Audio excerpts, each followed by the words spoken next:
Well,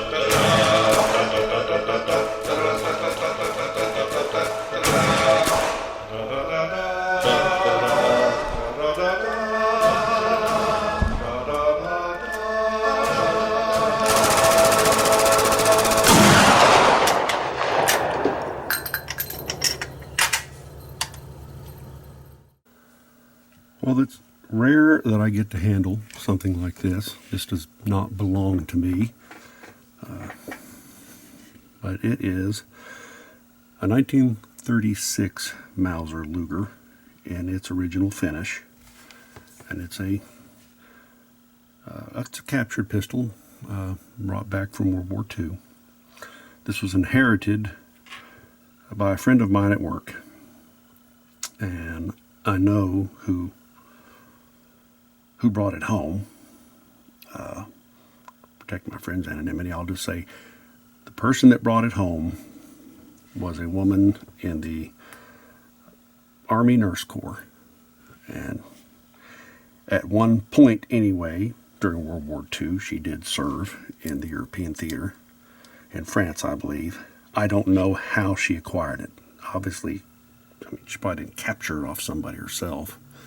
I mean, it's possible that, maybe she was treating a captured officer, but I doubt this pistol would have made it to the hospital on him. Anybody that who didn't captured him would have collected it themselves. So I don't know if she traded for it or what, but it's in, I don't know how to rate these.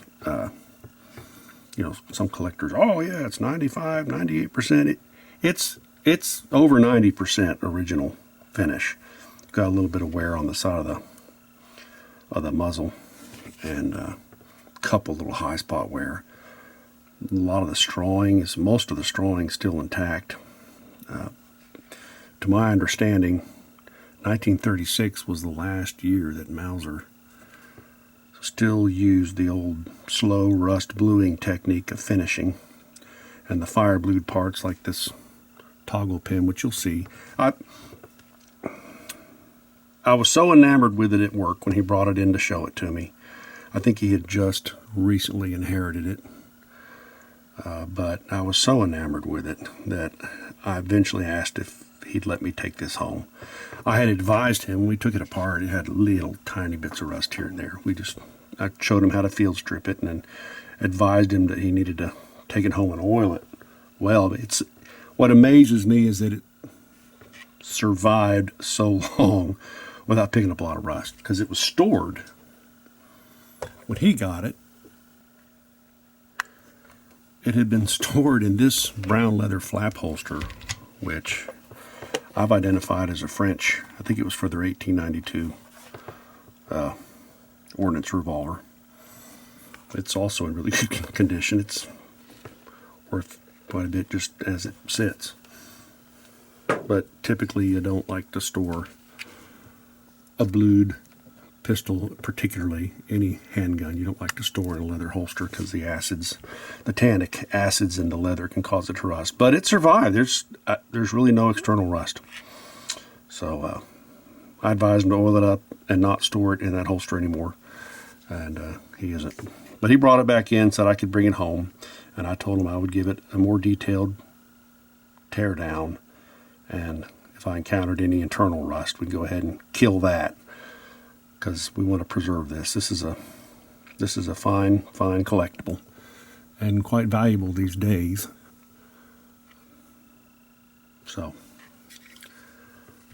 the only thing not matching on this is the magazine, which seems to be all too common in Lugers, is for the magazines not to match.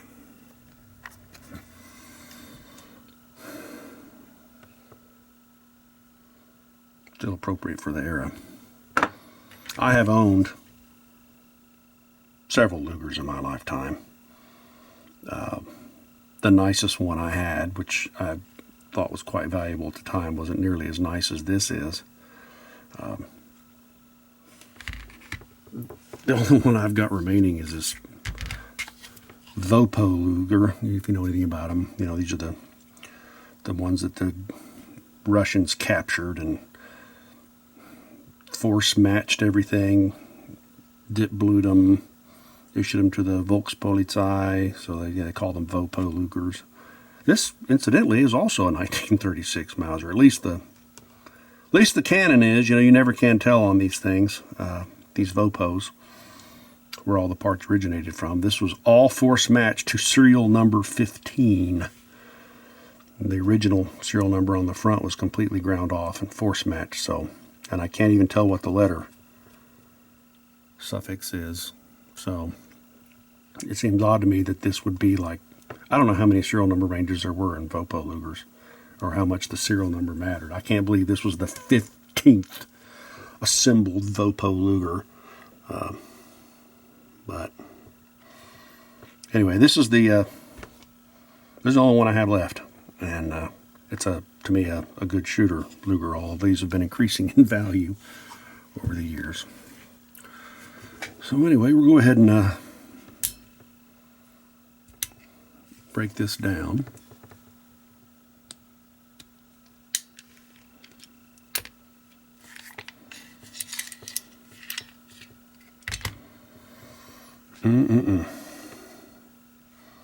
And really, I'm making this video more than anything just to preserve this for me. I wanted to have a video. Yeah, I'll have to remove a little bit of rust on that toggle pin. It's wet rust. It's like rust under oil. Boy, it still has that fire blue finish on it. Yeah, I just wanted a record of this. It's not like I can ask them every couple of years, hey, you mind if I look at that Luger again? So.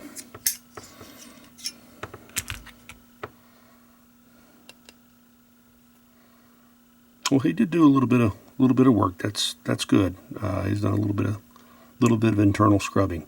We had identified a couple of little marks of red rust forming, and I told him he might want to scrub on those a little bit. We'll give the bore a good cleaning.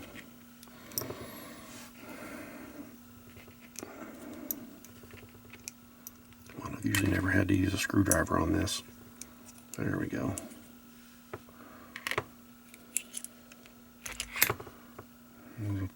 The striker.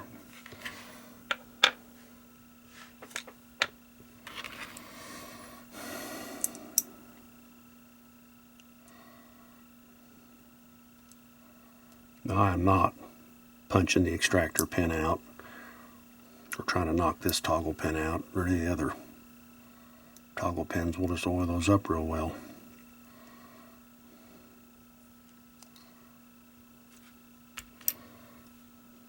Just going to get to the parts I can get to. Don't want to take a chance of damaging a valuable piece. Boy, look at that trigger. Look at the strawing on that.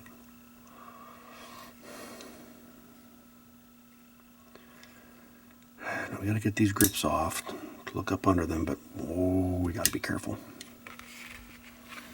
Got to be really careful. Not so much the screw. I've got a really good, properly fitting screwdriver here.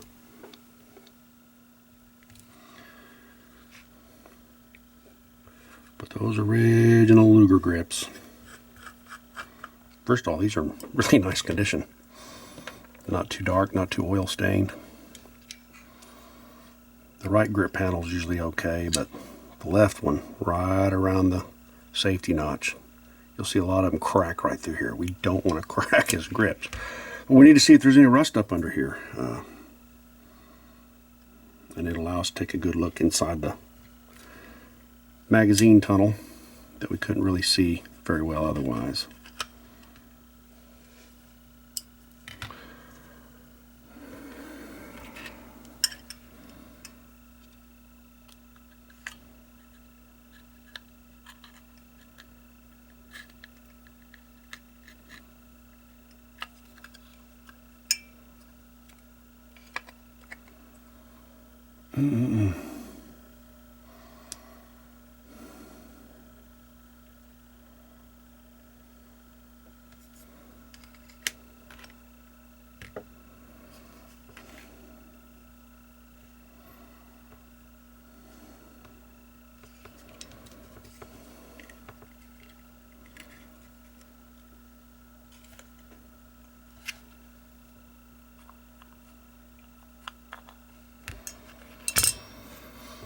I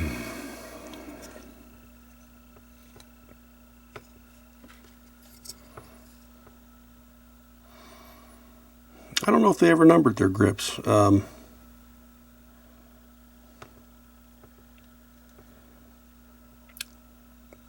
is the number on all the other parts, and this one just has, looks like an S, maybe a Q. Haven't researched that. I'll have to look up the significance of that. Yeah, grips are in nice shape.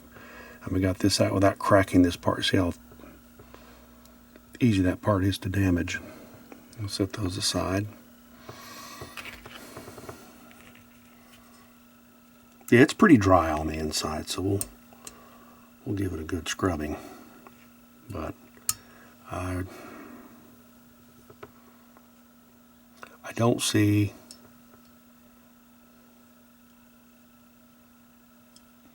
I don't really see rust in any other hidden areas, and certainly not enough for me to.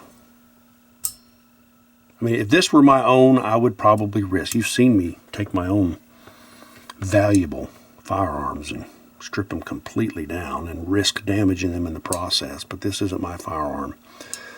So it's his inherited collectible. So I'm not going to be doing any more disassembly on this. Just give it a good oiling, and you can see a little bit of reddish color where some of this rust didn't come off all the way. We'll be using some of the big 45 Frontier pad that won't scratch bluing, and we'll get that off and get the barrel a good cleaning.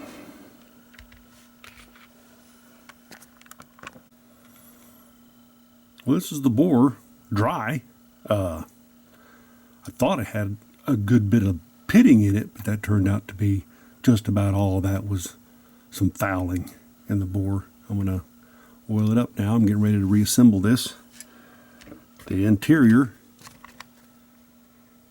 I've got it sloppy, dripping wet with ballistol.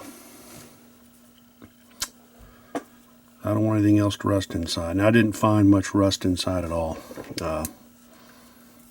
Very, very little, but it was dry as could be inside. So it's all oiled up. Ballistol has a tendency to kind of gel up, so it's not like it's going to be dripping oil everywhere. I'll wipe down the outside, make sure it's good and dry, and we'll put some Johnson's paste wax on it.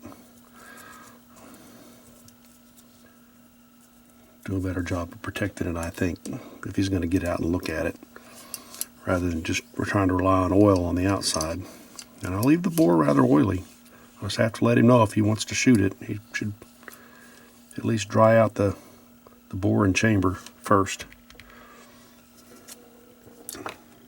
Don't really consider this a shooter, although if I owned it, now he gave me permission to shoot it, I'm not going to do it.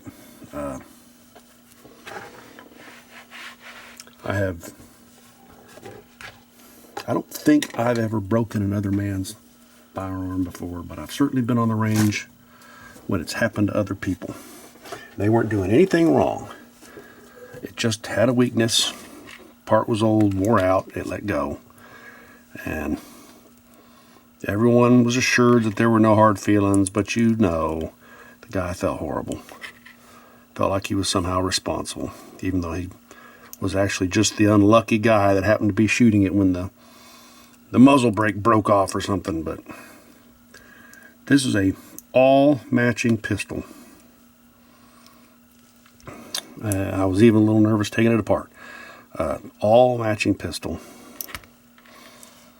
The magazine is the only thing that's not matching on the thing. If any one of these small parts broke, they'd be irreplaceable.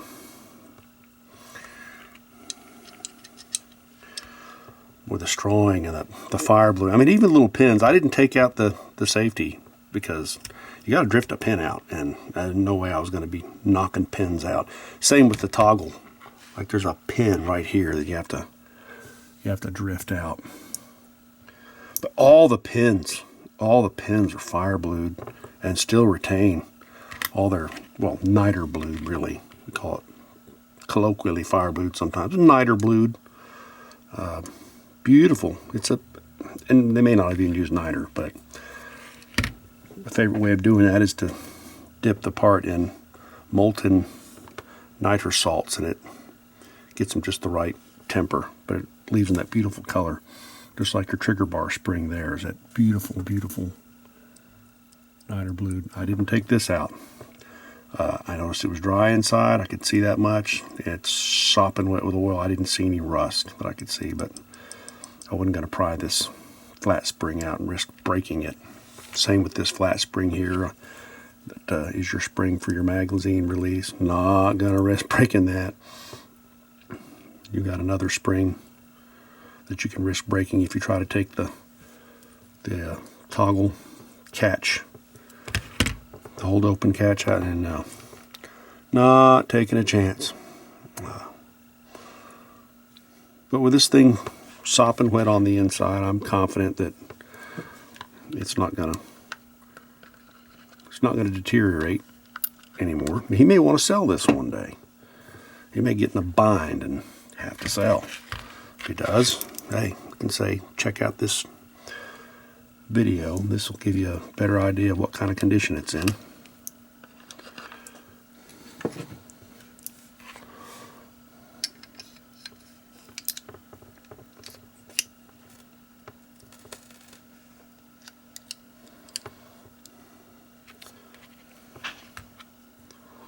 This had, when he first showed it to me and we took this pen out, it was like you have that oily brown rust that just comes off.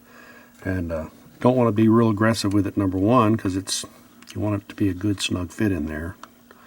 But I want to make sure we kill the rust. So little moderate rubbing with some of this big 45 Frontier pad, and clean up the inside real well.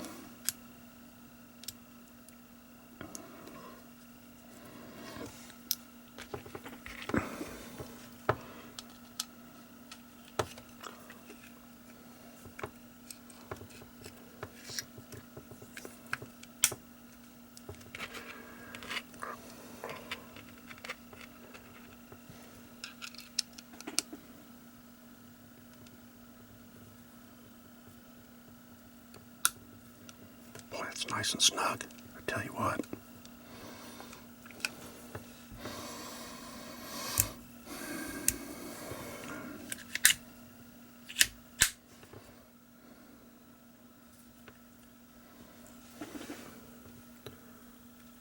Well, some of the light, the way it hits those niter blue parts, really sets them off. Well, we'll dry off the outside and get it all waxed up. Make sure I don't leave this here sopping wet with oil. We'll put wax on that too, because I don't want to darken the grips up, have them soak up a bunch of oil. Well, I'm waiting on the wax to dry on my buddy's Mauser. I set this up with my Vopo because I would only be comfortable doing this with my own. I've always thought the Luger toggle action was really neat, and most people sort of understand how it works. A lot of gunnies know this, but a lot of people don't quite understand. They know that this little toggle moves, but they don't know really how it works. So here's a cleaning rod. I've removed the firing pin and firing pin spring and the trigger bar just because I don't want anything to interfere. So we'll shove this down the muzzle up to the breech face. I've got to raise this up a little bit so that I'm braced against just the back of the cannon here and not the back of the toggle, because it'll manipulate the toggle. But the toggle is basically like a knee joint, but it's like a knee joint slightly hyperextended. So the only way it's going to be able to move right now, the forces are not entirely straight, they're slightly down. But of course it's held in place by the tracks in the cannon here. But I can shove on this cleaning rod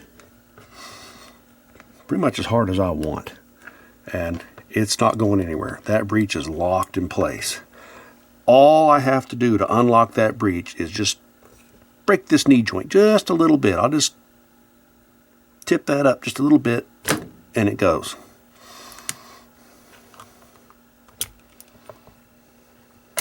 I close it again, and it ain't moving. It ain't going anywhere unless we kick that knee up. Till then, it's hyperextended slightly that way. Kick it up. So that's how it works in the pistol. It's riding in this. Try to do this without engaging the spring too much. It's riding in this.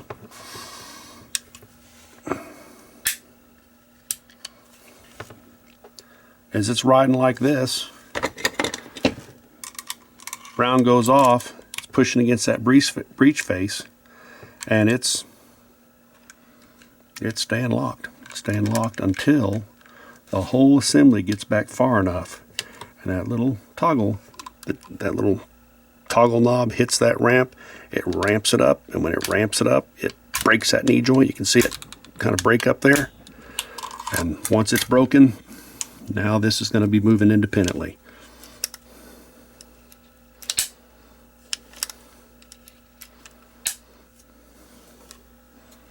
Goes back to there, breaks up. So I just always thought that was kind of neat about them. Worth pointing out to somebody who may not have seen that before. Well, that's pretty much it. Wax dried, and I gave it a good buffing, so at least it can be handled somewhat without worrying about your fingerprints or hands taking protective oil off the outside. It's still sloppy running on the inside to hopefully protect it. Again, this is really just a show and tell.